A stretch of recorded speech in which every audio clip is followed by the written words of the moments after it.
Baik,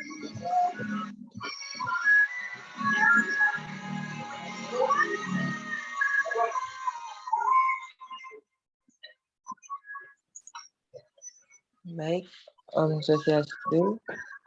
Saya moderator dari kelompok 6. Saya berterima kasih kepada teman-teman dan dosen telah memberikan waktu kepada kami kelompok 5 untuk melakukan presentasi hari ini. Sebelumnya saya akan memberitahu anggota-anggota dari kelompok 6, yaitu yang pertama saya sendiri, yaitu Nyoman Edi Swata 1011013. Yang kedua ada Agus Miftah Abrori dengan NIM 211101118.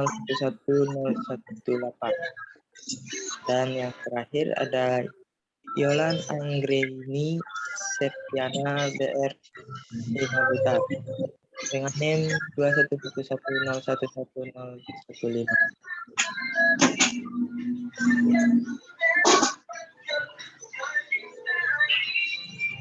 Di sini kami akan membawakan materi tentang peran seks dan tanggung jawab pada masa dewasa, tugas-tugas pada masa dewasa, dan teori Johari Window.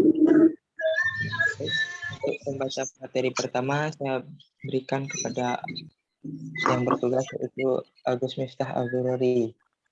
Untuk Agus dipersilahkan.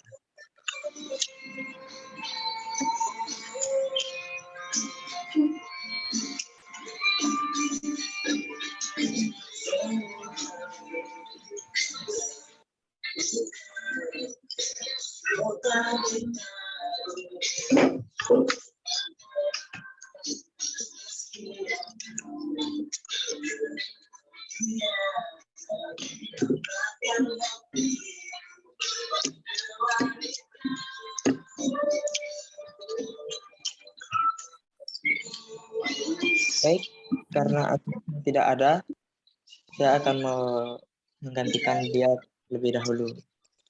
Yang pertama, peranan seks dan tanggung jawab pada masa dewasa. Dan peran seks pada masa dewasa awal. Penyesuaian peran seks pada masa benar-benar sulit jauh sebelum pada masa remaja terakhir. Laki-laki dan perempuan telah menyadari sebagai pembagian peranan seks yang direstui masyarakat. Namun belum tentu mereka mau menerima sepenuhnya. Pada kenyataannya, konsep tradisional yang telah ada telah dimodifikasi atau bahkan diganti dengan konsep egalitarian, persamaan derajat antara wanita dan pria. Berikut ini merupakan perbedaan antara konsep peran seks yang tradisional dan egalitarian.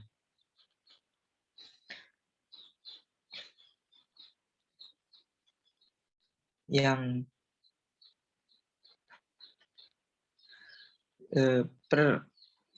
persepsi seks pada dewasa awal. Hasil penelitian oleh Ide Ayu Putusri Andini menunjukkan bahwa baik pria maupun wanita memiliki sikap yang negatif terhadap seks. Hal tersebut dipengaruhi oleh faktor kebudayaan Indonesia yang masih memegang teguh adat dan istiadat budaya Timur, di mana manusia harus memperhatikan aturan dan nilai budaya di dalam bersikap dan berperilaku. Menurut Azwar dalam Rianti dan Prabowo tahun 1998, kebudayaan yang berkembang di mana seseorang hidup dan dibesarkan mempunyai pengaruh besar terhadap pembentukan sikap. Tanpa disadari, kebudayaan telah menanamkan pengaruh yang kuat dalam sikap seseorang terhadap berbagai macam hal. Kesiapan menikah pada wanita dewasa awal. Kesiapan menikah pada wanita dewasa awal yang bekerja adanya ketakutan menghadapi krisis pernikahan dan berujung perceraian merupakan hal atau kondisi yang membuat wanita bekerja ragu tentang kesiapan menikah mereka.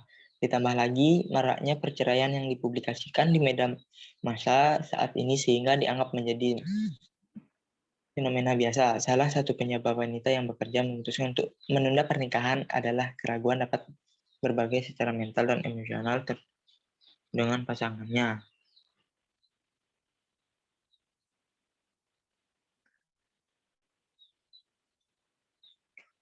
Untuk mengetahui apakah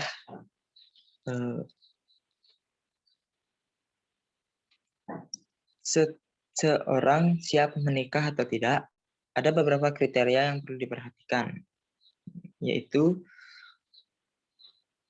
memiliki kemampuan mengendalikan perasaan diri sendiri, yang kedua memiliki kemampuan untuk berhubungan baik dengan orang banyak, ketiga bersedia dan mampu menjalin pasangan dalam hubungan seksual, keempat bersedia untuk membina hubungan seksual yang intim, kelima memiliki kelembutan dan kasih sayang kepada orang lain, keenam sensitif terhadap kebutuhan dan perkembangan orang lain, tujuh dapat berkomunikasi secara bebas mengenai pemikiran, perasaan, dan harapan, delapan bersedia berbagi rencana dengan orang lain, kesembilan bersedia menerima keterbatasan orang lain, 10 terakhir memiliki kapasitas yang baik dalam menghadapi masalah-masalah yang berhubungan dengan ekonomi. Individu yang memiliki kematangan emosi akan memiliki kesiapan menikah yang lebih baik. Artinya mereka mampu mengatasi perubahan-perubahan dan beradaptasi setelah memasuki pernikahan.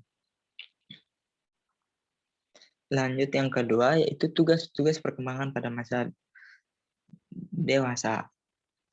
Yang sebelumnya saya akan memberitakan pengertian dewasa awal, yaitu dewasa awal adalah peralihan dari masa remaja, masa remaja yang ditandai dengan pencarian identitas diri pada masa awal. Identitas diri dapat secara sedikit demi sedikit sesuai dengan umur, kronologi, dan mental agennya. Berbagai masalah juga muncul dengan bertambahnya umur pada masa dewasa awal. Dewasa awal adalah masa peralihan dari ketergantungan ke masa mandiri, baik dari segi ekonomi, kebebasan menentukan diri sendiri, dan pandangan tentang masa depan sudah realistis. Baik, untuk selanjutnya saya akan berikan kepada Agus. Untuk Agus dipersilahkan.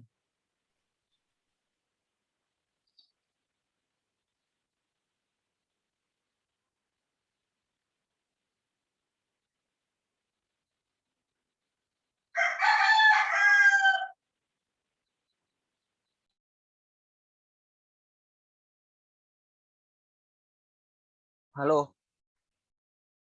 suara saya sudah didengar? Sudah, Gus. Sudah.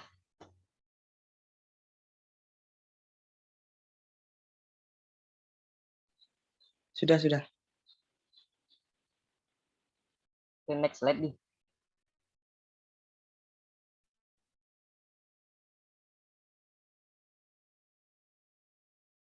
Baik.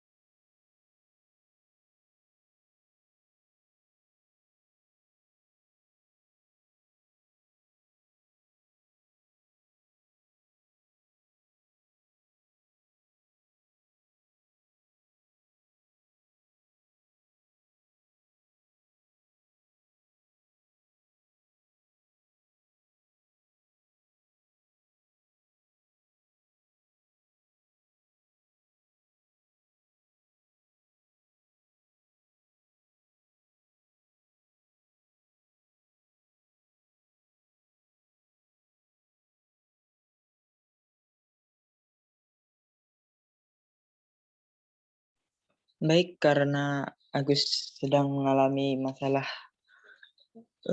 mikrofon kembali. Saya akan memberikan waktunya kepada Yolan.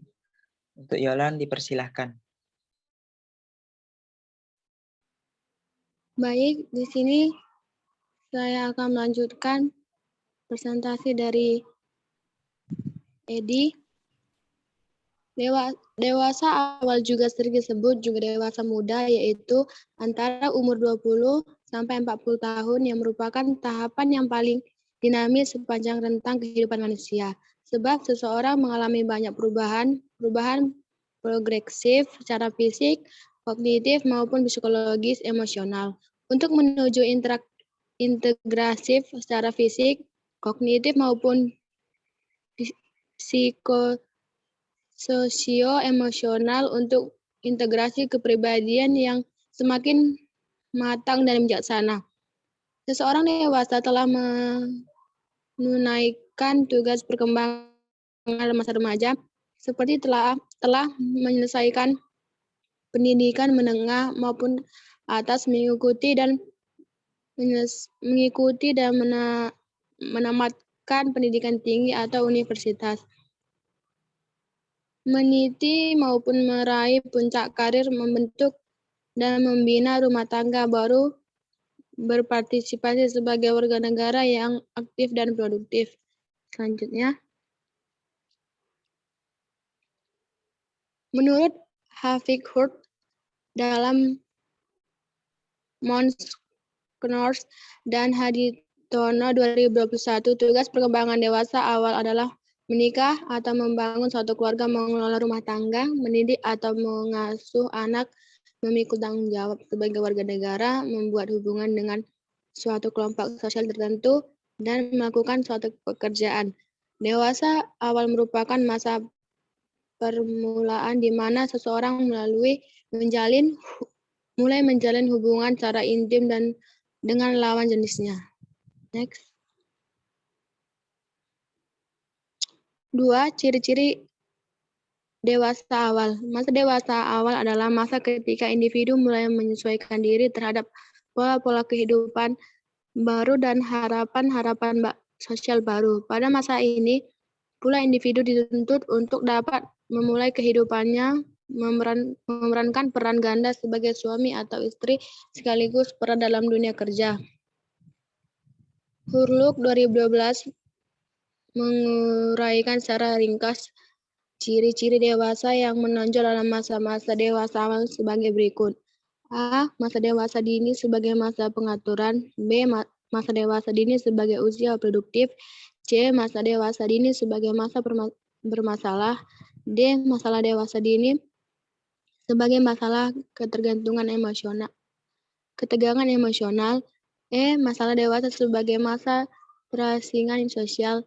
F. Masa dewasa dini sebagai masa komitmen. G. Masalah dewasa dini sering merupakan masa ketergantungan. Selanjutnya, menurut Hafik Hurt 1984, dewasa awal memiliki karakteristik antara lain: A. Masa perasingan individu dewasa awal akan mulai menjalin hubungan dengan lawan jenis dan memilih pasangan yang dirasa sesuai dengan dirinya. B. Belajar hidup bersama orang lain sebagai pasangan. C. Manusia memulai berkeluarga. D. Membesarkan anak. E. Mengatur rumah tangga. F. Mulai bekerja. G. Mendapatkan tanggung jawab sebagai warga negara. H. Menemukan kompleks sosial yang cocok. Selanjutnya, 3. Tugas-tugas perkembangan masa dewasa awal. Menurut Hurlok 1980, tugas-tugas perkembangan dewasa awal dipusatkan pada harapan-harapan atau keinginan-keinginan masyarakat yang meliputi mendapatkan pekerjaan, memilih pasangan hidup, belajar hidup bersama dengan suami atau istri dalam membentuk keluarga, membesarkan anak-anak, mengelola sebuah rumah tangga, menerima tanggung jawab sebagai warga negara yang bergabung dalam suatu kelompok sosial. Selanjutnya,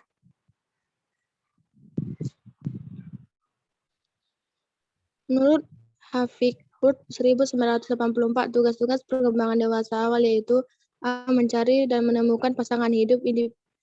Individu dewasa awal akan berusaha mencari pasangan hidup yang cocok untuk membentuk kehidupan rumah tangga karena individu dewasa awal dirasa telah mampu dan siap untuk melakukan tugas produksi, namun harus memilih perkawinan yang resmi. B. Membina kehidupan rumah tangga. Menurut Papalia Deka dalam PR EK 2015, individu dewasa awal yang sudah bekerja menunjukkan sikap bahwa dirinya bisa mandiri secara ekonomi. Sikap ini merupakan langkah positif karena sekaligus dapat dijadikan langkah awal dalam memasuki kehidupan rumah tangga. Next. C. Meniti karir dalam rangka menetapkan kehidupan ekonomi rumah tangga. Individu dewasa awal yang telah menyelesaikan pendidikannya akan berupaya menekuni karir sesuai minat dan bakat yang dimiliki serta memberikan jaminan masa depan keuangan yang baik. Individu dewasa awal mampu mendapatkan penghasilan yang memadai, maka individu tersebut dapat membangun kehidupan ekonomi rumah tangga yang mantap dan mapan.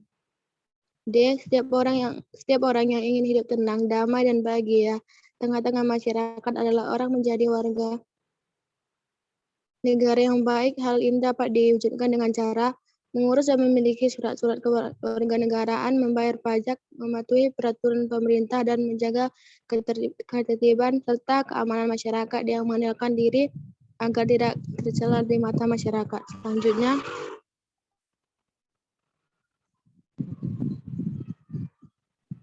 Baik, untuk selanjutnya karena Agus sudah bisa melakukan presentasi, di sini saya akan menyerahkan kepada Agus.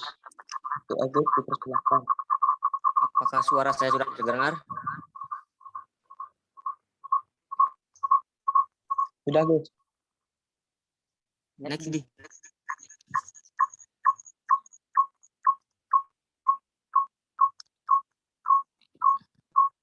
C. Teori Johari Window. Yang pertama, pengertian teori Johari Window. Teori Johari Window atau jendela Johari merupakan sebuah teori yang digunakan untuk membantu orang dalam memahami hubungan antara dirinya sendiri dan orang lain.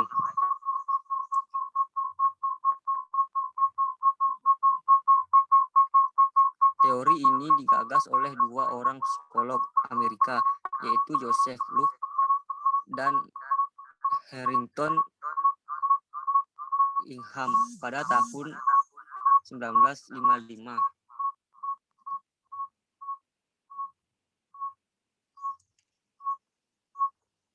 Teori Johari Window disebut juga teori kesadaran diri mengenai perilaku maupun pikiran yang ada di dalam diri sendiri maupun di dalam diri orang lain.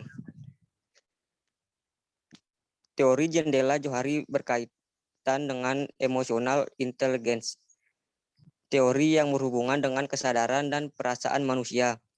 Pelatihan atau training dalam teori ini biasanya menggunakan 55 kata sifat yang akan diberikan kepada dua peserta yang berpasangan.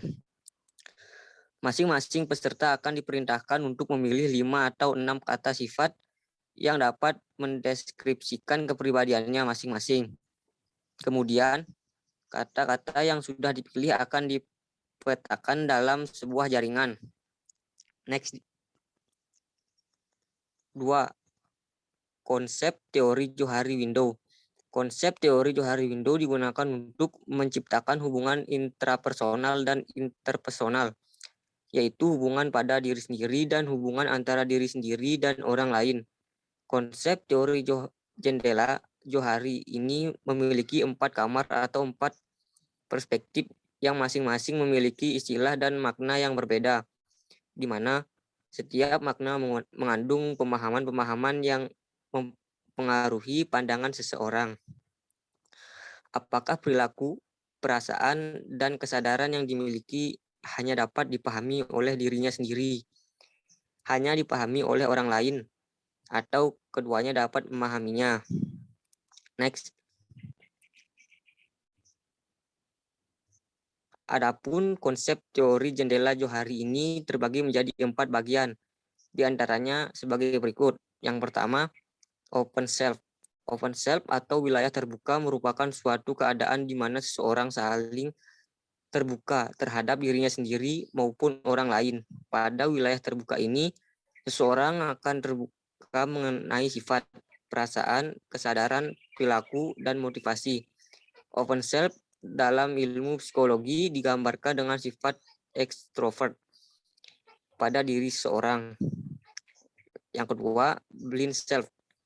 Blind self atau wilayah buta merupakan kondisi di mana orang lain dapat memahami sifat, perasaan, pikiran, dan motivasi seseorang, tetapi orang tersebut tidak dapat memahami dirinya sendiri.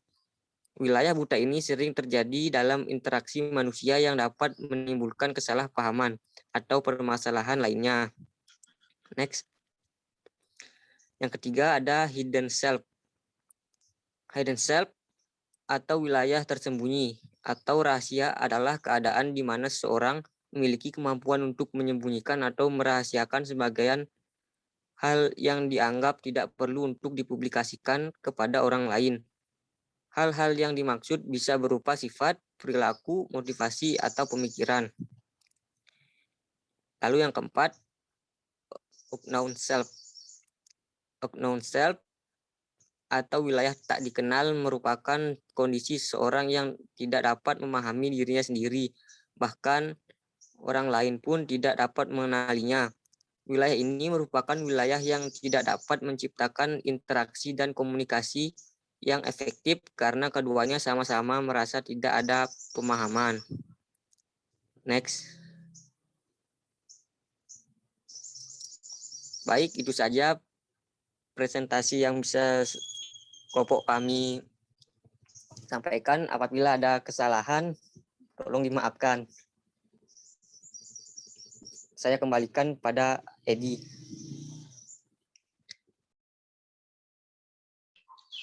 Baik, terima kasih untuk Agus Mesta dan Yola Anggrini.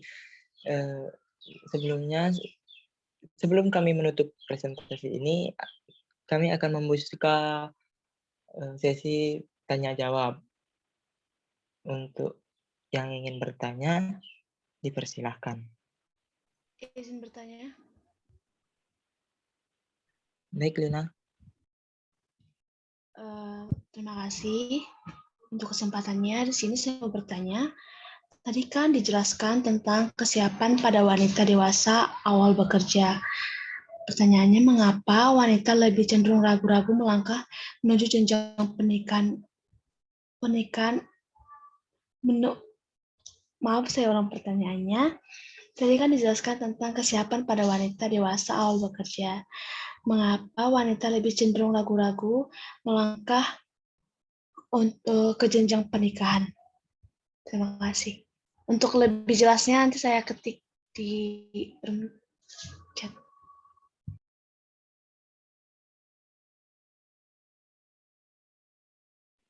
Baik, Lina, terima kasih. Untuk teman yang lainnya, apakah ada yang ingin bertanya? Izin bertanya. Iya, silakan, Afera.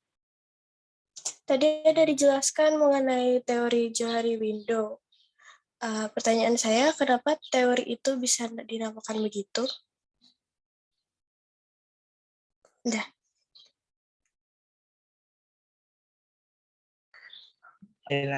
Oke, Afera, terima kasih.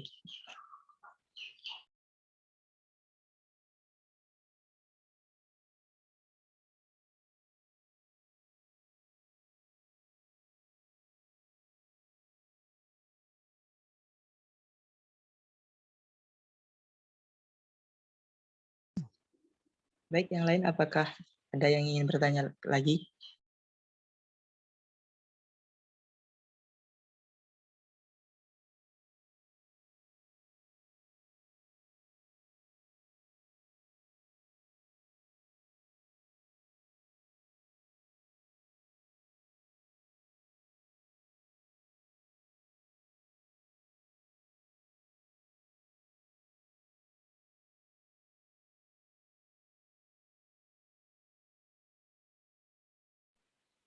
Baik, jika tidak ada yang ingin bertanya, di sini saya dan anggota akan cari jawabannya terlebih dahulu.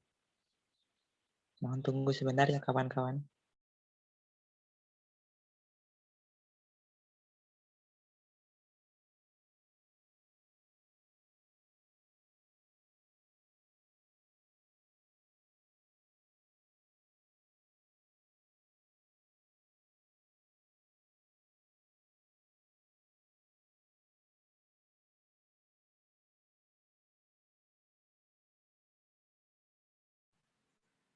Baik, terima kasih. Di sini saya akan menjawab pertanyaan dari Lina. Mengapa wanita lebih cenderung ragu-ragu melangkah menuju jenjang pernikahan? Jawabannya, salah satu penyebab wanita yang bekerja memutuskan untuk menunda pernikahan adalah keraguan dapat berbagai macam mental dan emosional dengan pasangannya, ketidaksiapan menikah yang dimiliki wanita bekerja termanifestasi dengan adanya ketakutan menghadapi krisis perkawinan serta ragu tentang kemampuan mereka berbagai secara emosional dengan pasangannya kelak. Selain kesiapan fisik, juga tidak kesiapan fisik. Sekian dari jawaban saya. Saya kembalikan kepada moderator.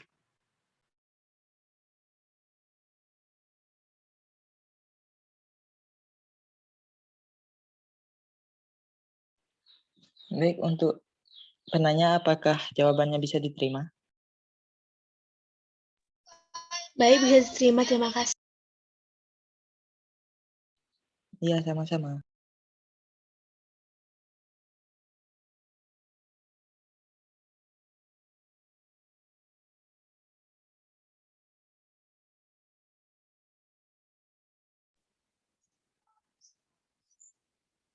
Baik, izin menjawab pertanyaan dari Apsara. Mengapa teori ini dinamakan Johari Window atau jendela Johari? Jawabannya, window atau jendela merupakan suatu hal yang menggambarkan bahwa teori ini memiliki 4 bagian. Seperti jendela, Johari merupakan singkatan dari dua orang yang menciptakan teori tersebut, yaitu Jo berarti Joseph dan Hari berarti Harrington. Komunikasi merupakan proses pengiriman dan penerimaan pesan dari komunikator kepada komunikan. Untuk mencapai makna yang sama, komunikasi membutuhkan umpan balik dari seorang yang artinya bahwa komunikasi tersebut dapat berjalan dengan baik. Komunikasi yang baik membutuhkan penerapan teori jendela Johari yang berfungsi untuk memahami perasaan, kesadaran, dan tingkah laku lawan bicara agar terjalin komunikasi yang efektif. Baik, itu saja yang bisa dijawab. Apakah bisa diterima jawabannya? Bisa diterima. Terima kasih.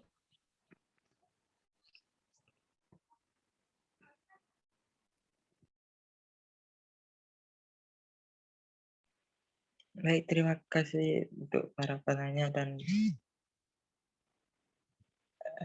jika tidak ada yang ingin bertanya lagi, di sini saya akan menutup presentasi dari kelompok 6 dengan Rama Santi. Om Santi Santi Santi Om.